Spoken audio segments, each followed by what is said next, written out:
अस्सलाम वालेकुम, this is Moeed Pirzada. अंग्रेजी जुबान में एक मुहावरा रहा है, लल बिफोर द स्टॉर्म, यानी किसी बहुत बड़े तूफान के आने से पहले एक बड़ी पुरसरार सी खामोशी होती है। पाकिस्तान में मुकम्मल खामोशी तो नहीं रही, लेकिन इमरान खान के असेंबलीज को तोड़ने की तारीख देने के बाद खैबर पख्तूनख्वा और पंजाब 23 दिसंबर का पाकिस्तान के अंदर जो बहुत सी छोटी छोटी डेवलपमेंट्स हुई हैं, स्टेटमेंट्स हुई हैं, चहमगोइयाँ हुई हैं, उनको आप एक तरह की खामोशी से ताबीर कर सकते हैं। और ये आर्गूमेंट स्टेज पे बिल्डअप किया जा सकता है कि एक बहुत बड़ा तूफान और भूचाल आने वाला है। अब मैं क्यों कह रहा हूं, मैं एक एक करके पहले वो डेवलपमेंट्स आपके सामने रख दूं, फिर हम इसकी डॉट कनेक्टिंग कर सकते हैं। एक डेवलपमेंट वो है जहां चौधरी परवेज इलाही साहब ने एआरवाई के प्रोग्राम में खाबर घुमन और गुलाम हुसैन साहब के साथ बात करते हुए जनरल बाजवा की तारीफों में जमीन आसमान के कलाबे उन्होंने मिला दिए। और उन्होंने तहरीक इंसाफ को, पीटीआई वालों को बड़ा लेक्चर दिया कि आप एहसान फरामोश हो रहे हैं। ये एक ऐसी डेवलपमेंट है, स्टेज पे उनकी स्टेटमेंट देना जो है, इसे लोग खासी सीरियसली देखते हैं। ये एक डेवलपमेंट है। दूसरी डेवलपमेंट वो है जहां शहबाज शरीफ साहब, प्राइम मिनिस्टर शहबाज शरीफ साहब, चौधरी शुजात हुसैन साहब के साथ मुलाकात करते हैं, जो फाउंडर हैं पीएमएलक्यू के, जो इस वक्त डिस्कनेक्टेड हुए हुए हैं परवेज इलाही साहब के साथ। और उस मुलाकात की जो प्रेस रिलीज आती है, उसको देख के ऐसा लगता है कि दोनों ने मौसम की बात की है, लाहौर शहर की ट्रैफिक की बात की है, रात को कुत्ते बहुत भौंकते हैं उसकी बात की है, मोटरवे के ऊपर धुंध हो गई है उसकी बात की है, और सियासत के बारे में कोई खास उन्होंने बात नहीं की। लेकिन ये अंडरस्टैंडेबल है कि पंजाब असम्बली के तोड़े जाने ना तोड़े जाने, क्या हो सकता है, किसकी मदद मिल सकती है, इसी हवाले से चौधरी शहबाज शरीफ साहब ने मुलाकात की है। इन अदर वर्ड्स, उन्होंने अपनी ऑप्शंस देखी हैं। और वो जो सूरत हाल थी कि पीएमएलएन को कहीं से ये सिग्नल आएगा कि चीज़ों को इलेक्शन की तरफ जाने दें, मामला उस तरफ जाता नजर नहीं आ रहा।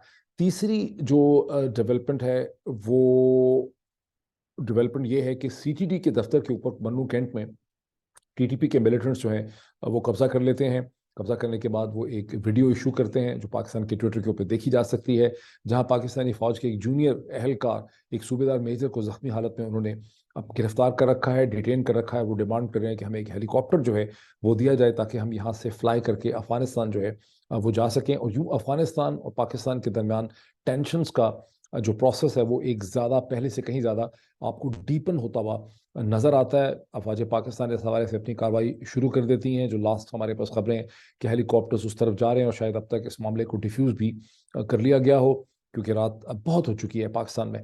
तो ये डेवलपमेंट्स हैं। इन सारी डेवलपमेंट्स के तनाजर में जब आप ये देखते हैं कि पाकिस्तान में विजिट करने वाले जो चेयरमैन थे सेंट्रल कमांड के, सेंटकॉम के, जनरल कुरेला, जो 3 दिन पहले यहाँ पे थे और आर्मी चीफ से मुलाकात करते हैं, उनकी स्टेटमेंट पाकिस्तान के अखबार बड़े नुमाया तौर पर पब्लिश करते हैं, जिसमें जनरल कुरेला ये कहते हैं कि टीटीपी की बढ़ती हुई जो वायलेंस है पाकिस्तान में, उस पर अमेरिका को बहुत ज़्यादा तशवीश है। इसके साथ ही मेरी नज़र में एक और पीस भी गुजरा है, निक रॉबर्टसन का लिखा हुआ कॉलम, जो सीएनएन के बहुत प्रोमिनेंट कॉरेस्पॉन्डेंट हैं। उन्होंने एक पीस लिखा है जो सीएनएन ही की वेबसाइट पे पब्लिश हुआ है, जिसमें निक रॉबर्टसन की इस पीस का उन्वान ये है, Pakistan Taliban problem is also America's problem. क्या कहते हैं? Pakistan Taliban problem is also America's problem. इस सारे तनाजुर में आप इस चीज़ को रखिए कि कैसे स्पिन बोल्दक में, चमन में, अफगानिस्तान की तरफ से पाकिस्तान पे फायरिंग होना, बॉम्बिंग होना, पाकिस्तान और अफगानिस्तान के दरमियान बड़ी टेंशन का स्पेक्टर बिल्डअप होना, वॉर ऑफ वर्ड्स होना, बिलावल जरदारी भुट्टो का न्यूयॉर्क में अफगानिस्तान को टीटीपी की दहशतगर्दी के हवाले से वॉर्न करना, और पिछले पूरे हफ्ते के जो 5 दिन हमारे सामने गुजरे हैं, राना सनाउल्लाह और हिना रबानी खर की तरफ से, पाकिस्तान के फॉरेन ऑफिस की तरफ से हिंदुस्तान के ऊपर इल्ज़ाम डेवलप करने, एक टेंशन की सूरत हाल हिंदुस्तान के साथ बिल्डअप करना, जिसमें बिलावल भुट्टो का कूद पड़ना न्यूयॉर्क के अंदर, फिर हिंदुस्तान का उस पर जवाब देना उनके फॉरेन मिनिस्टर का। तो एक पूरा स्पेक्टर जो है रीजनल टेंशन्स का, एक तरफ हिंदुस्तान के साथ, एक तरफ अफगानिस्तान के साथ, एक तरफ अमेरिका का इंटरेस्ट, ये सारी चीज़ें जो है आपको डेवलप होते हुए नजर आती हैं।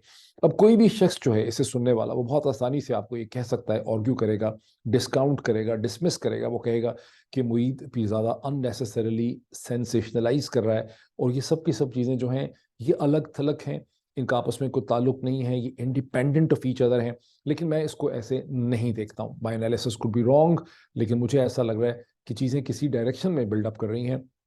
जब से मैंने, आप में से जो बहुत से लोग मुझे बहुत देर से देख रहे हैं, कई महीनों से, मार्च से मैंने एक डॉट कनेक्टिंग का प्रोसेस शुरू किया, जिसमें मैं चीज़ों को जोड़ के देखता हूँ।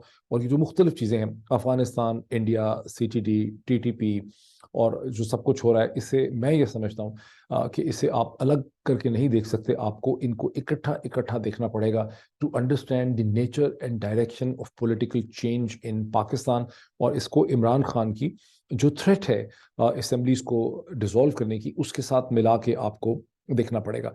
एक खबर या कह लें, इसे अफवाह कह लें, वो भी गर्दिश कर रही है, मेरे कानों तक पहुंची है। वो ये है कि अगले 24 घंटों में खैबर पख्तूनख्वा और पंजाब दोनों ही जगहों में चीफ मिनिस्टर्स के खिलाफ नो कॉन्फिडेंस की मोशंस और मूव्स जो हैं वो लाई जा सकती हैं। और अगर उसमें कामयाबी नहीं भी होती, अगर चीफ मिनिस्टर्स इनकम्बेंट सर्वाइव कर भी जाते हैं, तो बहुत वक्त उसमें निकल जाएगा। कहेंगे कि 12, 13, 14, 15 दिन तो एक नो कॉन्फिडेंस की एक मूव में गुजर जाएंगे। अगर इमरान खान का जादू की वजह से, इमरान खान की इस वक्त जो एक तूती बोल रहा है उसकी वजह से तोड़फोड़ नहीं भी हो सकती, लोग बेट्रे नहीं भी करते, मेंबर प्रोविंशियल असेंबली जो है साथ नहीं भी छोड़ते और चीफ मिनिस्टर्स बच भी जाते हैं, तो 15 दिन तो उसमें गुजर जाएंगे। फिर सुना है कोई पुराना कानून ऐसा है जो ये कहता है कि अगर एक इनकम्बेंट सर्वाइव कर भी जाता है, तो वो इनकम्बेंट सर्वाइव करने के बाद, वोट ऑफ कॉन्फिडेंस को जीतने के बाद या वोट ऑफ कॉन्फिडेंस के नाकाम होने के 15 दिन के अंदर अंदर असेंबली को डिसॉल्व नहीं कर सकता। सो मतलब यह है कि पूरा ना सिर्फ ये कि दिसंबर के 15 दिन गुजर जाएंगे, बल्कि जनवरी भी आधा इसी प्रोसेस में गुजर सकता है और बात गुजर जाएगी, पहुंच जाएगी फरवरी तक। और फरवरी में अगर इमरान खान और उनकी पार्टी कामयाब हो भी जाते हैं असेंबलीज को डिसॉल्व करने में, तो फिर इलेक्शन करवाने के लिए 90 दिन चाहिए होंगे। और 90 या 70 दिनों में इलेक्शन कमीशन ऑफ पाकिस्तान जो है वो सुप्रीम कोर्ट के पास जाके अपना ये केस बिल्डअप कर सकता है कि अब तो माह रमज़ान है, गर्मी बहुत है, वर्कर्स अवेलेबल नहीं है, मच्छर बहुत हैं, बारिशें हुई हैं, मानसून के आने का खतरा है, मेंढक बहुत निकल आए हैं इन दिनों में, लोग बीमार हो गए हैं बहुत ज़्यादा। ये सब चीज़ें जो है बिल्डअप की जा सकती हैं, तो इलेक्शन जो है उनका रास्ता रोका जा सकता है। अब इसमें जब आप ये डेवलपमेंट्स देखते हैं अफगानिस्तान के हवाले से, हिंदुस्तान के हवाले से, टीटीपी के हवाले से, तो इलेक्शन कमीशन ऑफ पाकिस्तान के पास या निज़ाम के पास या सिस्टम के पास या हुकूमत के पास खासा मसाला जो है वो आ गया है इलेक्शंस को लटका के रखने के लिए। मेरे मुंह में खाक, अल्लाह करे ये सब कुछ जो मैं एनालिसिस कर रहा हूँ ये सारा का सारा गलत साबित हो, ये बातें सिर्फ अफवाहों पे मबनी हो, ये चीज़ें सही साबित ना हो, और सिस्टम इतना अक्लमंद हो, इतना समझदार हो, उसमें इतनी सेंसिबिलिटी हो, इतनी उसको समझ हो कि पाकिस्तान के हालात, उसकी मईशत, उसके रीजनल और खारजा ताल्लुकात तभी बेहतर होंगे सही मानों में, in the interest of Pakistan, जब पाकिस्तान में एक जनरल इलेक्शन होगा, एक ऐसी हुकूमत आएगी जिसके पास पॉपुलर मैंडेट होगा, जिसके पास लेजिटिमेसी होगी, जो पाकिस्तान के मसाइल के साथ रीजनल मसाइल हों, हिंदुस्तान, अफगानिस्तान और दुनिया के साथ डील कर सकती होगी। अल्लाह करे कि इस किस्म की सैनिटी जो है वो प्रिवेल करे। लेकिन अभी तक इसके कोई सिम्टम्स या साइन जो हैं हमारे सामने नहीं आए। अभी तक जो भी साइन सिम्टम हमारे सामने आए हैं गुज़िश्ता 24 घंटों में, वो डिस्टर्बिंग हैं, वो परेशान कर देने वाले हैं। और थोड़ा सा मजीद उसका जिक्र भी मैं कर सकता हूँ। पहले हम इसको देख लेते हैं और कुछ जो मैंने कुछ कहा है उसकी मैं स्क्रीन शेयरिंग जो है वो भी मैं आपके साथ में कर देता हूँ। मुझे इजाज़त दीजिए ताकि एक एविडेंस मैं आपके सामने रख दूँ इन चीज़ों की। लेट्स सी, ये यहाँ पे पहली जो चीज़ बन जाती है, ये आप हेडलाइन देख सकते हैं, 2 CTT officials martyred as terrorist seize police station in Bannu. ये वो सारी डेवलपमेंट है जब काउंटर टेररिज्म डिपार्टमेंट के दफ्तर के ऊपर हमला होता है। इसकी पूरी डिटेल्स जो हैं इसके अंदर नीचे दी हुई है। मैं कोशिश करूंगा कि इसकी डिस्क्रिप्शन में इसको दे दूं। अब तक हो सकता है कि इस पर काबू पा लिया भी गया हो। ये बहुत इंटरेस्टिंग स्टेटमेंट है जो 17 दिसंबर को पाकिस्तान के अखबारात में, सारे ही अखबारात ने इसको पब्लिश किया। US concern at TTP threat to Pakistan security, US CENTCOM chief जो विजिट कर रहे थे जनरल कोरेला, और जहां उन्होंने मुलाकातें की। और ये स्टेटमेंट भी आप देख लें जो 16 दिसंबर को बिलावल जरदारी भुट्टो जो हैं वो कहते हैं कि Pakistan won't tolerate TTP cross border terrorism, reserves the right for direct action. यानी अफगानिस्तान पे हमला कर सकते हैं। TTP, BLA and other terrorist groups receiving support from hostile quarters, says the foreign minister. और क्रॉस बॉर्डर टेररिज्म की वो बात करते हैं। इन दोनों चीज़ों को माइंड में रखिए कि ये 16 दिसंबर की स्टेटमेंट है, ये 17 दिसंबर की स्टेटमेंट है, और ये चीज़ जो आपके सामने आ रही है ये 18 दिसंबर की स्टेटमेंट है। फिर दोबारा देखें, ये 17 दिसंबर की स्टेटमेंट है, ये 16 दिसंबर की स्टेटमेंट है बिलावल की, और ये जो डेवलपमेंट होती है ये 18 दिसंबर की। इससे पहले स्पिन बोल्डक में जो अटैक होता है चमन में अफगानिस्तान की तरफ से, वो भी आपके सामने। और जहन में ये भी रखिए कि अफगानिस्तान के साथ पाकिस्तान की टेंशन्स का डेवलप करना मार्च अप्रैल के बाद से बड़ा ही ड्रामेटिक है। दिसंबर 2021 में तो सूरत हाल ये थी कि पाकिस्तान ने अफगानिस्तान तालिबान की हुकूमत की मदद करने के लिए एक बहुत बड़ी इंटरनेशनल कॉन्फ्रेंस का इनेकाद किया इस्लामाबाद में 2 या 3 दिन की, जिसमें अफगानिस्तान एज एन ऑब्जर्वर शामिल हुआ, क्योंकि किसी भी जो मेंबर स्टेट है अक़वाम मुत्तहिदा की, उसने तालिबान की हुकूमत को रिकग्नाइज नहीं किया था। लेकिन इस कॉन्फ्रेंस में अमेरिका के भी रिप्रेजेंटेटिव आए, बरतानिया के रिप्रेजेंटेटिव भी थे, यूरोपियन यूनियन के रिप्रेजेंटेटिव भी थे। अफगानिस्तान की तालिबान की हुकूमत को रिकग्नाइज करने का केस बिल्डअप किया गया, human right intervention, human right support का केस बिल्डअप किया गया। पाकिस्तान की जो पिछली हुकूमत थी इमरान खान की, वो इस हवाले से बड़ी वोकल रही कि अमेरिका ने अफगानिस्तान के जो तालिबान बाइडेन एडमिनिस्ट्रेशन के फंड्स सीज किए हुए हैं उनको रिलीज कर देना चाहिए। पाकिस्तान, चीन और खासी आप एक प्रोसेस देख सकते थे नेगोशिएशन का। उसके बाद से क्या हुआ कि अफगान तालिबान हुकूमत के साथ पाकिस्तान के ताल्लुकात जो हैं वो बहुत ज़्यादा ख़राब होते चले गए।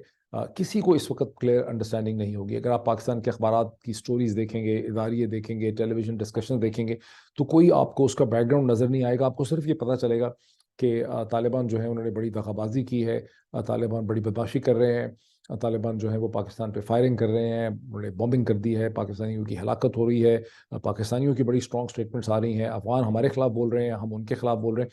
इस किस्म की सिचुएशन आपको पाकिस्तान के टेलीविजन प्रोग्राम में भी मिलेगी, अखबारात से भी मिलेगी। ये कोई आपको याद ही नहीं करा रहा कि अगस्त 2022 के अंदर एक ड्रोन हमला होता है काबुल के अंदर, जिसमें आयमन अल जहवारी जो अलकायदा के लीडर हैं, जिनके बारे में ये इल्ज़ाम रहा कि वो बहुत देर तक कोयटा और कराची के दरमियान में उनको पनाह दी गई थी, फिर वो यहाँ से उनको निकाला गया, उनको काबुल भेजा गया। उन पर एक अमेरिकन ड्रोन स्ट्राइक होती है जिसमें उनकी हलाकत हो जाती है। जब उनकी हलाकत होती है तो तालिबान हुकूमत बड़ी एम्बेरस होती है। वो पहले कहते हैं हमें नहीं पता था कि वो वहाँ पे हैं। उसके बाद तालिबान ये इल्ज़ाम लगाते हैं कि ये ड्रोन स्ट्राइक्स जो अफगानिस्तान के अंदर हो रही हैं ये पाकिस्तान की टेरिटरी से हो रहे हैं। पाकिस्तान की तरफ से या तो डिनायल है या खामोशी है, फिर बात ख़त्म हो जाती है। लेकिन तालिबान की मसलसल स्टेटमेंट्स आती रहती हैं उनके रेलिवेंट मिनिस्टर्स की कि पाकिस्तान के अंदर से ड्रोन्स उड़ रहे हैं अमेरिका के और अफगानिस्तान के ऊपर हमले हो रहे हैं। उसके बाद फिर आहिस्ता आहिस्ता वो चीज़ मंजर आम से गुम हो जाती है। बतदरीज आपके सामने पाकिस्तान और अफगानिस्तान के दरमियान बढ़ती हुई एक टेंशन है। फिर ये इल्ज़ाम लगने लग जाता है पाकिस्तान की तरफ से कि टीटीपी को अफगान सपोर्ट जो है हासिल है। कोई सवाल रेज नहीं होता कि टीटीपी को अफगान सपोर्ट अचानक क्यों हासिल है। ये वही अफगान तालिबान है जिनको हुकूमत में लाने के लिए और उनको अमेरिका के हाथों मुकम्मल तबाही से बचाने के लिए पाकिस्तान ने कम से कम 20-21 बरस जो है बहुत कोशिश की है। 9/11 के बाद एक बहुत बड़ा स्टैंड लिया, पाकिस्तान के ऊपर डबल गेम खेलने का इल्ज़ाम लगता रहा। पाकिस्तान और अमेरिका और पाकिस्तान और मगरबी अलायंस जो है उसके दरमियान जो सबसे बड़ी बोन ऑफ कंटेंशन रही है, जो थॉर्न रहा है, वो अफगान तालिबान को पाकिस्तान की मुमकिना सपोर्ट रहा है। फिर जो दोहा प्रोसेस शुरू होता है उसमें पाकिस्तान बहुत ही कलीदी रोल प्ले करता है। कहा जाता है कि पाकिस्तान के जो एक्स डायरेक्टर जनरल इंटेलिजेंस थे, DGI जनरल फैज़, उनके बारे में ये था कि 100 से ज़्यादा दफ़ा उन्होंने अफगानिस्तान और काबुल का उन्होंने विजिट किया इस प्रोसेस को मुकम्मल करने के लिए, ये जो दोहा का प्रोसेस था। तो फिर अचानक की सूरत हाल क्यों इतनी ख़राब हो गई? ज़ाहिर है कि पाकिस्तान की फॉरेन पॉलिसी की ये बहुत बड़ी कामयाबी भी है, लेकिन किसी किस्म का कोई ढंग का एनालिसिस या डॉट कनेक्टिंग आपको पाकिस्तान के अखबारात के अंदर और पाकिस्तान के टेलीविजन प्रोग्राम्स में नहीं मिलेगी। बहरहाल ये एक सिचुएशन है जिसको आपके सामने रखते हैं। इस सिचुएशन के अंदर आप देखें कि परवेज़ इलाही साहब जो हैं वो ARI के प्रोग्राम में खैबर घुमन और गुलाम हुसैन के साथ बैठ के जनरल बाजवा की तारीफ़ों में ज़मीन आसमान के कलाबे मिलाते हैं और वो कहते हैं कि तहरीक इंसाफ वाले बड़े जो हैं वो एहसान फरामोश इतना नहीं होना चाहिए। जनरल बाजवा ने तहरीक इंसाफ के ऊपर उनको हुकूमत में ला के बहुत ज़्यादा उन पर मेहरबानियाँ की। ये समझने से अक्सर लोग कासिर हैं कि परवेज़ इलाही साहब ने एक इतने क्रूशल मौके पे, जंक्चर पे, जहाँ के वो वादा कर चुके हैं इमरान खान से असम्बलियाँ तोड़ने का, उन्होंने इस किस्म की स्टेटमेंट जो है वो क्यों दी है, इसका क्या मतलब है? क्या वो इमरान खान से उनके बेट्रेयल का प्रोसेस शुरू हो गया है? क्या वो वैसे बड़े फ्रस्ट्रेटेड हैं इस फैसले के ऊपर कि उनको चीफ मिनिस्टरशिप उनकी नहीं रहेगी, उनकी बात नहीं मानी गई, उन्हें मजबूर कर दिया गया है कि आप असम्बली तोड़ें, हमको कहा गया है कि असम्बली तोड़ें? या ये है कि परवेज़ इलाही ने ये कंट्रोवर्शियल स्टेटमेंट दे के एक स्टेज और एक ग्राउंड सेट किया है जिसमें उनके और तहरीक इंसाफ के दरमियान में चपकलश और डिसएग्रीमेंट जो है वो बढ़े और उनको इस अरेंजमेंट में से बाहर निकलने का मौका मिले। ताहम ये भी कहना ज़रूरी है कि उनके साहिबजादे मुनस इलाही ने परवेज़ इलाही का ये इंटरव्यू सामने आने के बाद दोबारा जाकर इमरान खान साहब से मुलाकात की और उसकी तस्वीर उन्होंने ट्वीट की और उन्होंने कहा कि हमारे ताल्लुकात बिल्कुल ठीक हैं, ये कायम रहेंगे, वो तस्वीर आप ट्विटर के ऊपर जो है वो देख सकते हैं। बट हैविंग सेड दिस, इस बात को इस तरह से भी देखा जा सकता है कि परवेज़ इलाही एक बहुत ही शदीद इज़्तिराब का शिकार हैं।